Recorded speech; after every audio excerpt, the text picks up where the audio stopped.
Bienvenue dans vos conseils du libraire.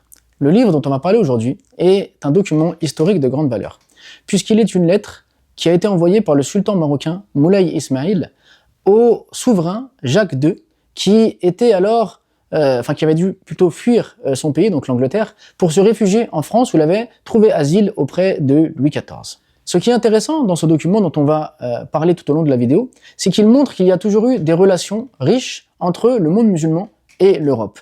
Ici, il est question du Maroc avec Louis XIV et avec Jacques II d'Angleterre.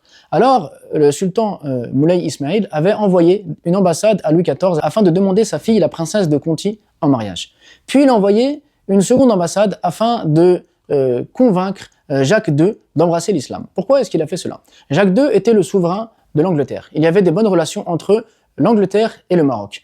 Mais il a décidé, donc lui qui était protestant, d'embrasser le catholicisme. Lorsqu'il est devenu catholique, eh bien il a perdu son royaume, il a perdu son pouvoir, et il a même dû se réfugier, trouver asile en France afin donc d'éviter de plus gros problèmes. Alors le sultan Moulay Ismail profite de cet événement afin de l'amener à l'islam. Il lui envoie une lettre pour lui montrer que, en faisant le choix de quitter le protestantisme pour le catholicisme, il a perdu son royaume, ce qui, pour cette vie présente, n'a aucun intérêt.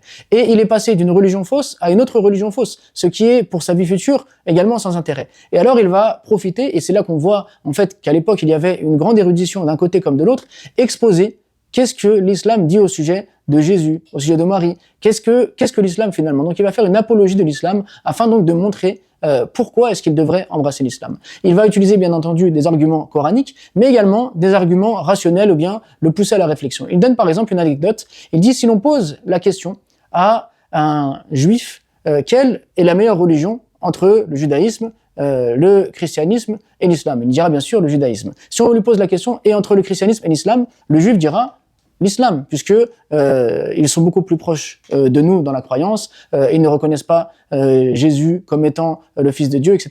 De la même manière, si on pose la question à un chrétien, quelle est la meilleure religion entre le judaïsme et l'islam, eh bien le chrétien dira entre les deux, l'islam est meilleur parce qu'ils reconnaissent Jésus, ils reconnaissent Marie, alors que les juifs ne reconnaissent pas Jésus, ne reconnaissent pas Marie. Il dit si on pose la question à un musulman, quelle est la meilleure religion entre le judaïsme et le christianisme, il dira aucune des deux, car les deux sont fausses et abrogées par l'islam. Il dit donc qu'il y a un consensus des trois grandes religions monothéistes, que l'islam est la meilleure des religions, argument de plus pour pousser Jacques II à embrasser l'islam.